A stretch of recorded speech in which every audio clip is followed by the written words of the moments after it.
This 1899 family portrait was restored, and a secret was only revealed now. The afternoon light filtered through the tall windows of Morgan's restoration studio in Philadelphia, casting long shadows across her workbench. She adjusted her magnifying lamp and studied the photograph that had arrived that morning, a family portrait from 1899, mounted in a cracked leather frame. The image was barely visible, obscured by water damage, age spots, and a deep crease that ran diagonally across the lower portion. The client's email had been brief. "Found this in my grandmother's attic. Family portrait. Would love to see it restored before I pass it down to my daughter." Morgan had been restoring historical photographs for 12 years, and she'd seen countless portraits from the turn of the century.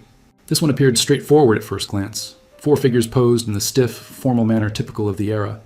A man and woman stood in the back, their faces stern and dignified. 2 younger people, likely their adult children, flanked them on either side. She carefully removed the photograph from its frame, noting the brittle edges and the foxing that had eaten away at portions of the emulsion. The studio mark on the back was partially legible. Richardson's Photography, Philadelphia, PA, 1899. Setting up her scanner, Morgan began the meticulous process of digitization. She worked at the highest resolution possible, knowing that every pixel might contain information invisible to the naked eye. As the scan completed, she transferred the file to her main monitor and opened it in her restoration software. The first step was always the same: assess the damage, map the areas that needed attention, and create a restoration plan. She zoomed in slowly, examining each section of the photograph. The faces were weathered but recoverable. The background, likely a painted studio backdrop depicting a Victorian parlor, was faded but intact.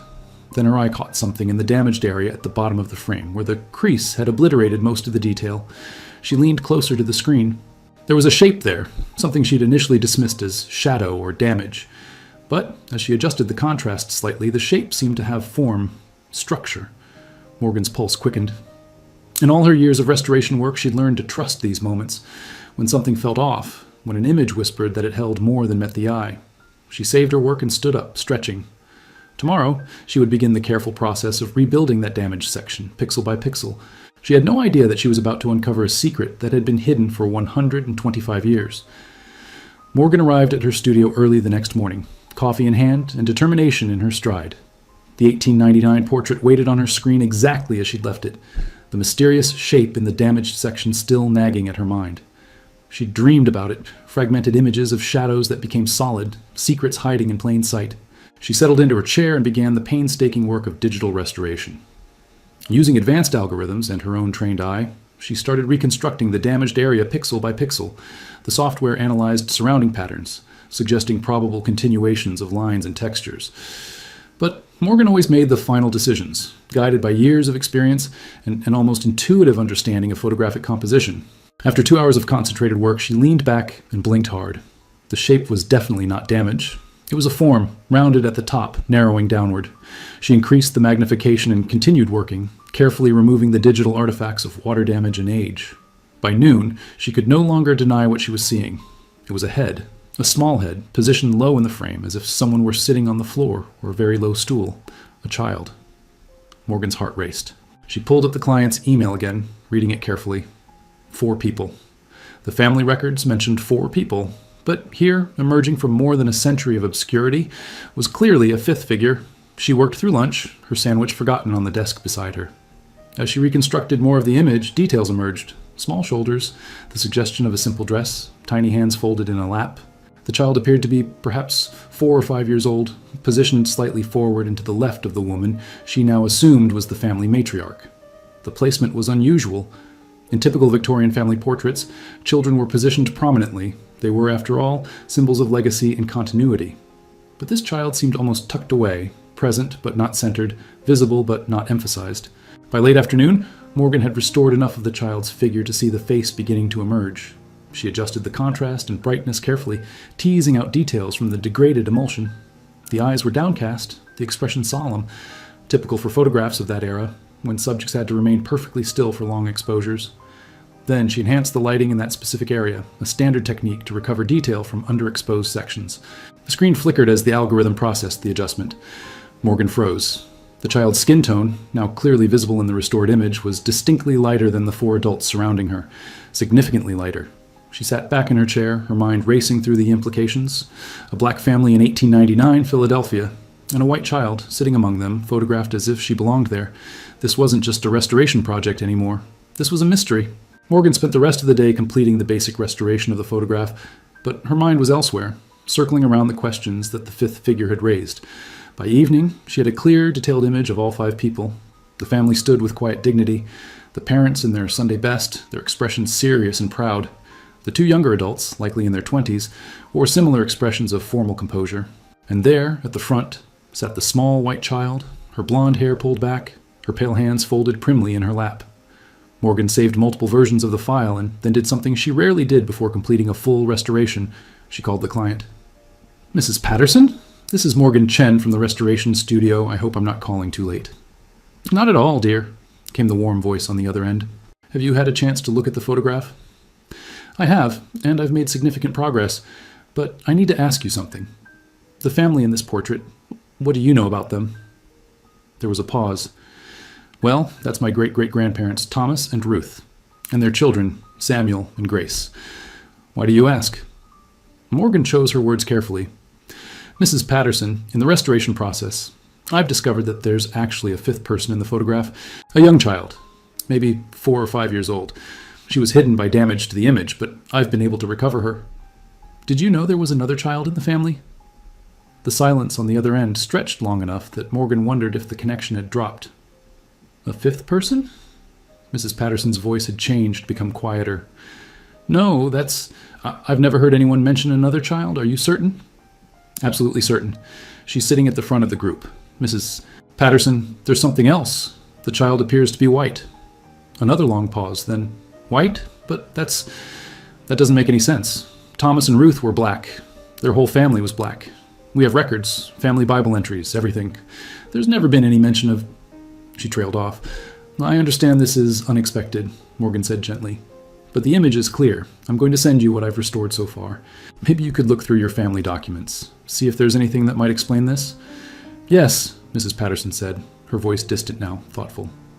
"Yes, I'll look. My grandmother left boxes of letters and papers. I never went through most of them. Morgan, if what you're saying is true, this could be important. This could change what we know about our family."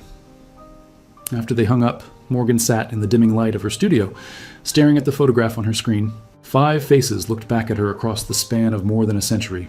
4 of them had been remembered, documented, passed down through family stories. But one had been erased, hidden not just by photographic damage, but by something deeper, by silence, by time, by deliberate forgetting.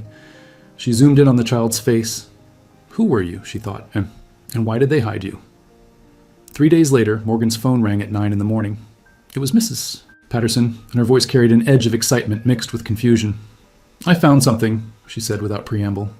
"In my grandmother's papers. Letters, Morgan. Letters from Ruth to her sister in New York, dated from 1897 to 1902. Morgan grabbed her notebook. "What do they say?"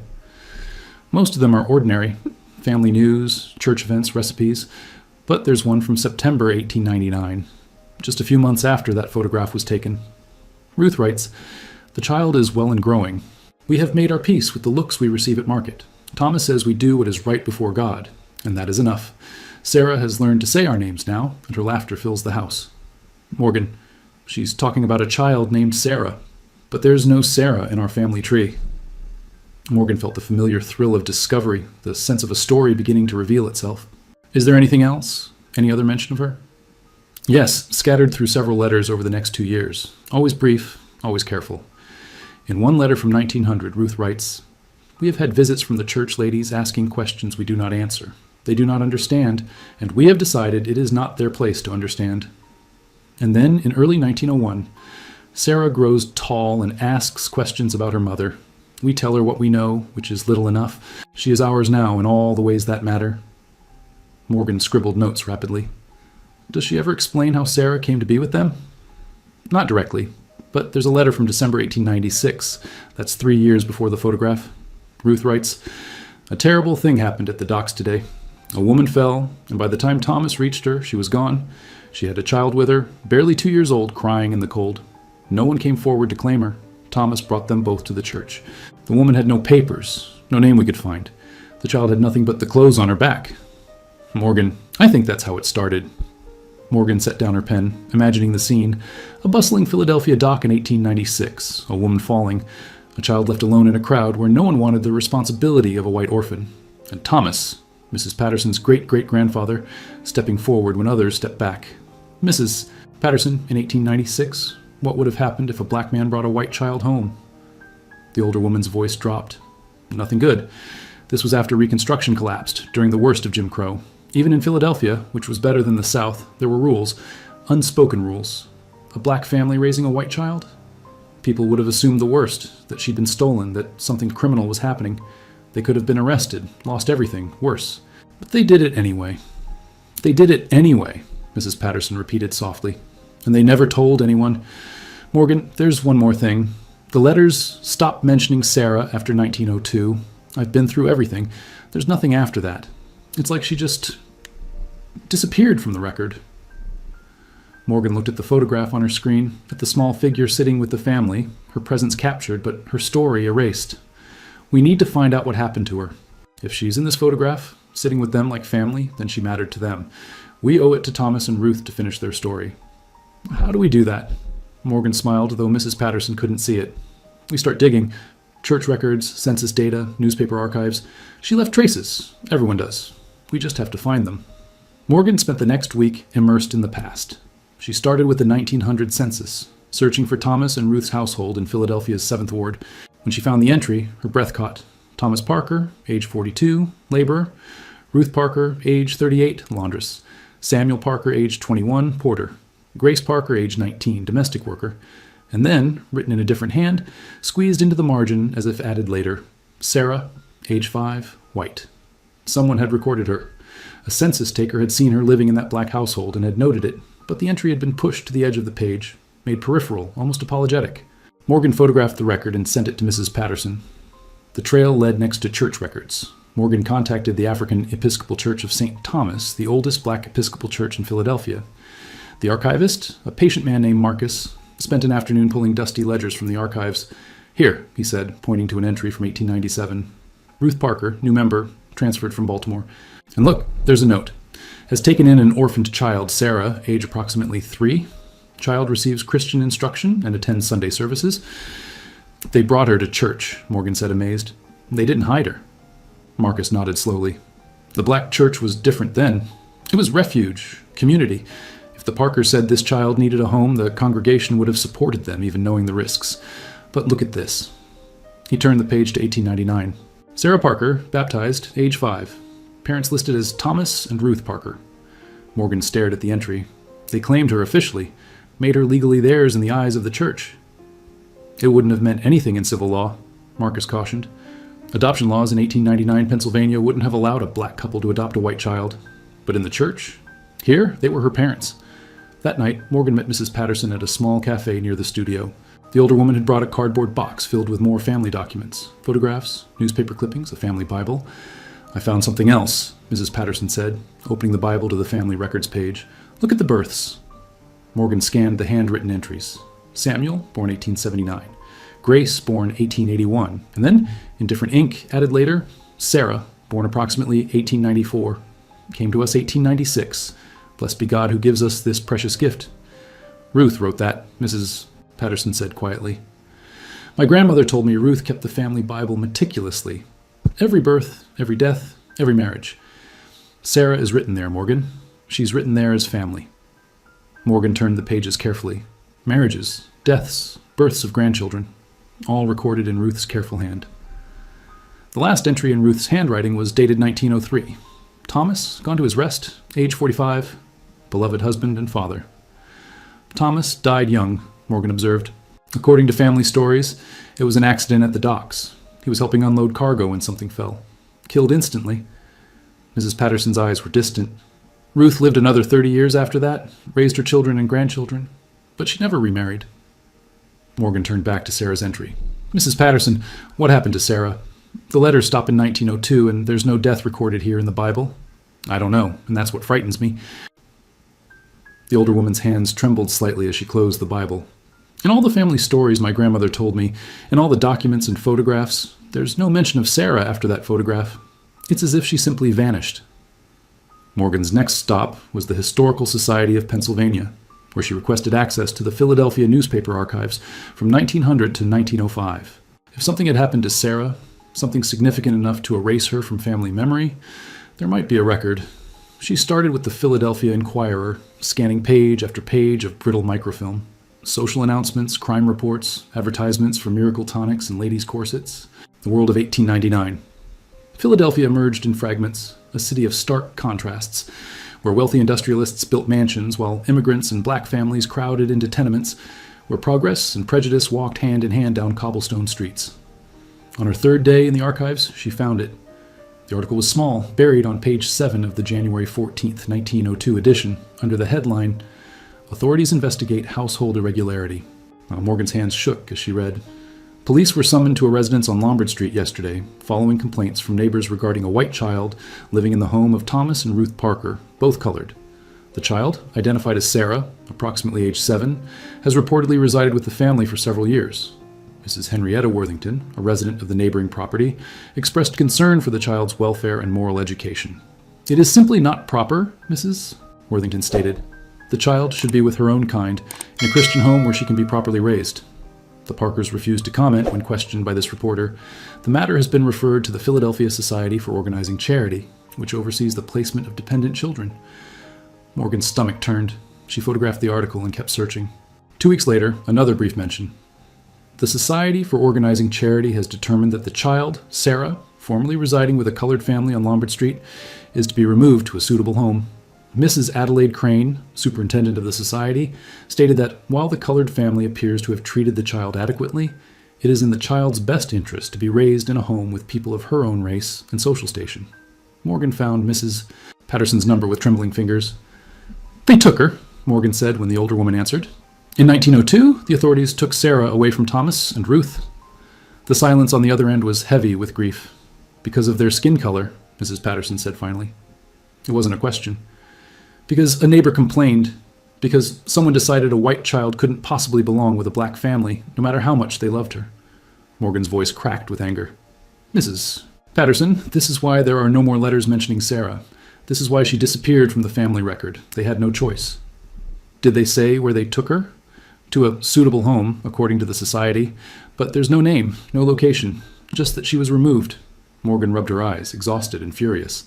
"I'm going to find out what happened to her. The Society for Organizing Charity kept records. If they placed her somewhere, there's a paper trail." "Morgan," Mrs. Patterson's voice was thick with emotion. "Thomas and Ruth kept that photograph.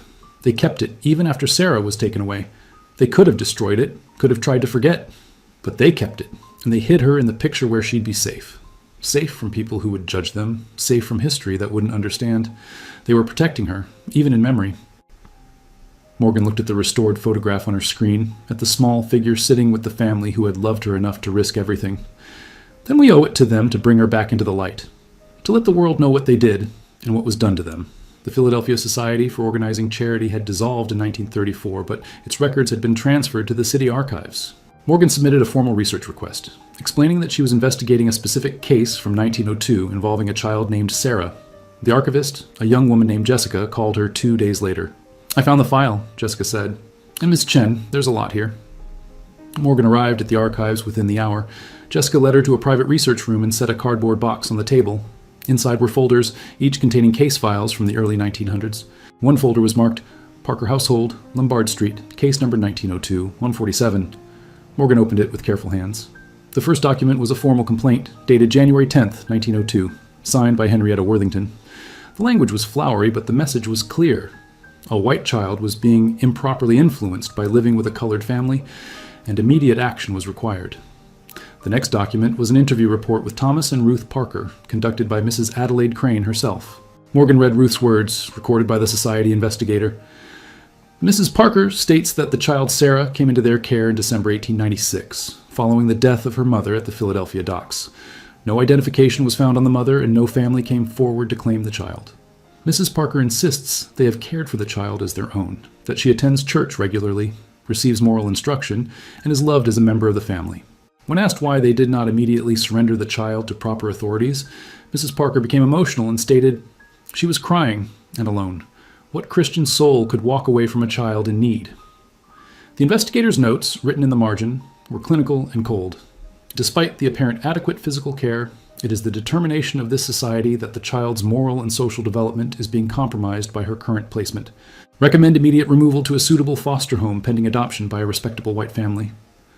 Morgan felt tears sting her eyes. She could imagine Ruth Parker sitting across from this woman, trying to explain love in terms that would make sense to someone who saw only race and propriety.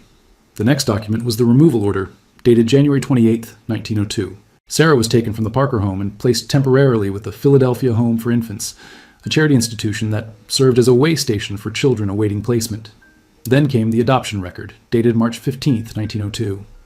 Sarah, age approximately 8, healthy and well-mannered despite previous unsuitable placement, adopted by Mr. and Mrs. Charles Brennan of Germantown.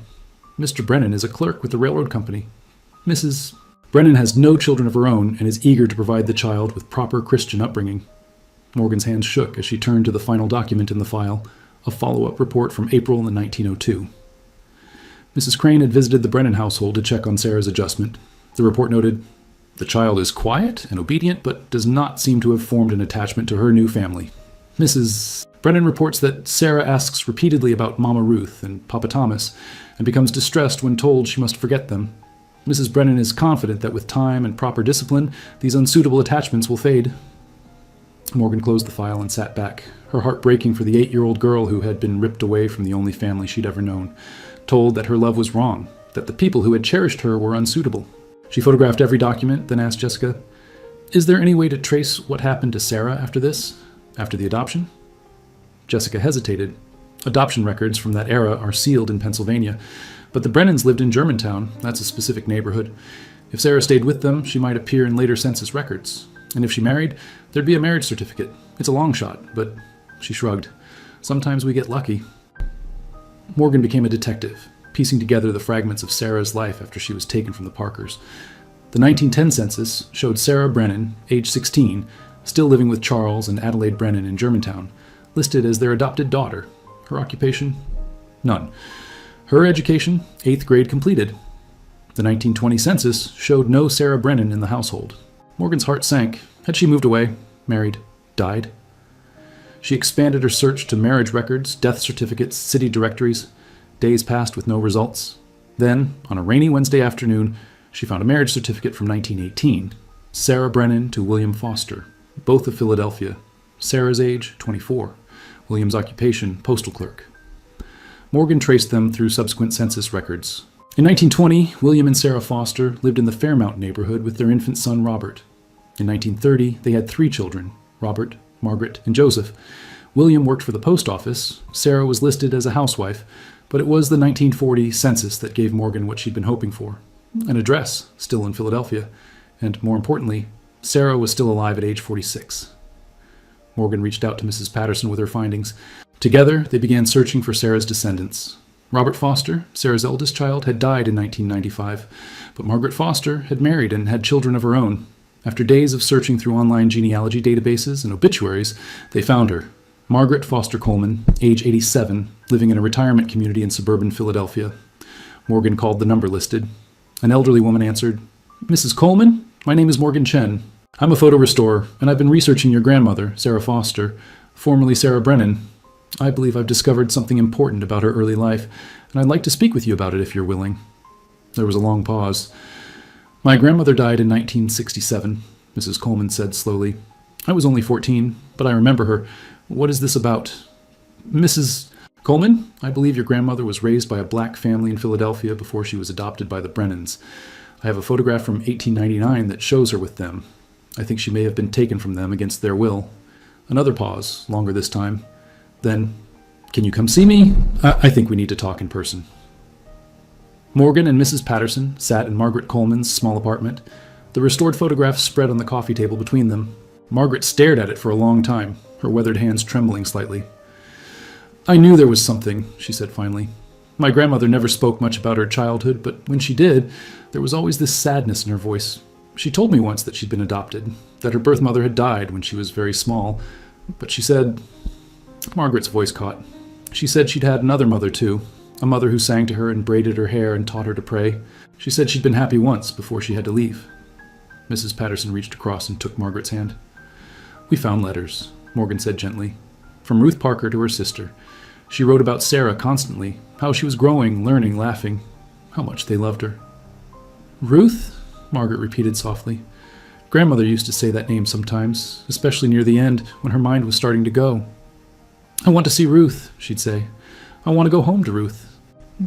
We thought she was confused, mixing up memories, but she wasn't, was she? She was remembering. The Parkers kept this photograph, Mrs. Patterson said, touching the image. My family kept it for over a century. They never forgot her.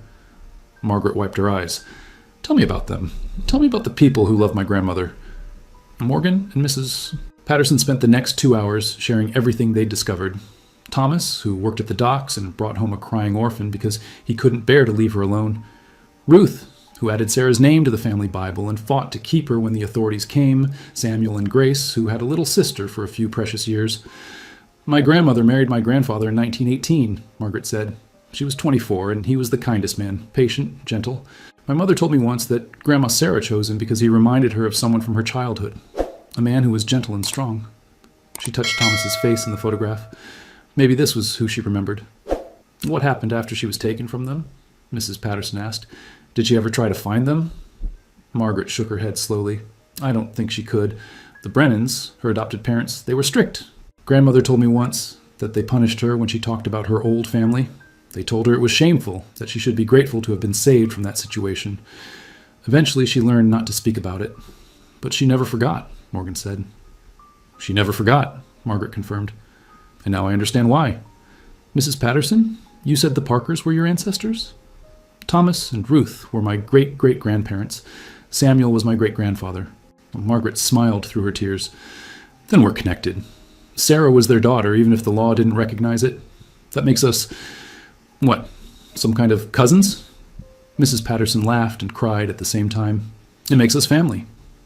3 months later, on a bright Saturday morning in May, 2 families gathered at the restored grounds of the African Episcopal Church of St. Thomas in Philadelphia. Morgan had arranged everything, working with the church to organize what she called a commemoration ceremony, a chance to finally honor the story that had been hidden for so long. The pastor, Reverend Williams, stood before the assembled group. Mrs. Patterson was there with 3 generations of her family, children, grandchildren, and great-grandchildren of Samuel and Grace Parker. Margaret Coleman sat in the front row, surrounded by her own children and grandchildren, Sarah's legacy carried forward through time. We gather today, Reverend Williams began, to remember and honor a love that transcended the barriers placed by society. In 1896, Thomas and Ruth Parker opened their home and hearts to a child who needed them. They didn't ask what color her skin was. They didn't worry about what the world would say. They simply saw a little girl who needed a family, and they gave her one. Morgan displayed the restored photograph on a large screen, all 5 figures clear and visible now. Sarah sat at the front, her small face solemn but present, forever captured in the moment when she belonged. For 6 years, Sarah was a Parker, the Reverend continued. She was baptized here in this church. She learned to read from Ruth's Bible. She played with her brother and sister. She was loved fully and completely. When she was taken away, it wasn't because she wasn't cared for. It was because the world couldn't accept that love doesn't see color, that family is built not by blood alone, but by choice and commitment. Mrs. Patterson stood and approached the podium, holding a framed copy of the restored photograph. My great-great-grandparents, Thomas and Ruth, kept this picture for the rest of their lives. They never spoke about Sarah to anyone outside the family. It was too painful, too dangerous in those times. But they kept her image, kept her in their hearts. Today, we're bringing her story back into the light. We're saying her name, Sarah Parker. Sarah Parker, Margaret Coleman echoed from her seat, her voice strong despite her tears. The congregation repeated it. Sarah Parker. Ah, Morgan felt her own tears falling freely as she watched the 2 families embrace, descendants of the Parkers and descendants of Sarah, brought together across the span of 125 years by a photograph, and the love it represented. After the ceremony, Margaret approached the photograph display and stood before it for a long time. She looks happy here, she said to Morgan. In all the photos I have of my grandmother as an adult, she's smiling, but there's always something behind her eyes, a sadness, a loss. But here, even though the picture is formal and she's so young, there's peace on her face. She was home. She was home, Morgan agreed. Mrs. Patterson joined them, and the 3 women stood together looking at the restored image. We're going to make sure this story is preserved, Mrs. Patterson said. The church is creating a permanent exhibit about Thomas and Ruth and Sarah, and we're submitting their story to the Historical Society so it becomes part of the official record. My grandmother deserves to be remembered, Margaret said. But so do Thomas and Ruth. They risked everything to love a child who wasn't supposed to be theirs. That's heroism. That's what the world needs to know. As the morning turned to afternoon, the families shared a meal together in the church hall. Children who'd never met before played together, their laughter echoing off the walls. Stories were exchanged, memories of Sarah, stories about Thomas and Ruth that had been passed down through generations. Morgan watched it all, her heart full. She'd started this project thinking she was simply restoring an old photograph. But she'd done something far more important. She'd restored a family, brought a hidden story into the light, and proven that love, real, sacrificial, courageous love, can survive, even when the world tries to erase it. The restored photograph now hung in 2 homes, in Mrs. Patterson's living room and in Margaret Coleman's apartment. And in the church archive, it was displayed with a caption that read, Thomas and Ruth Parker with their children, Samuel, Grace, and Sarah, 1899. A family united by love, separated by injustice, reunited by memory. May their story never be forgotten. Sarah had finally come home,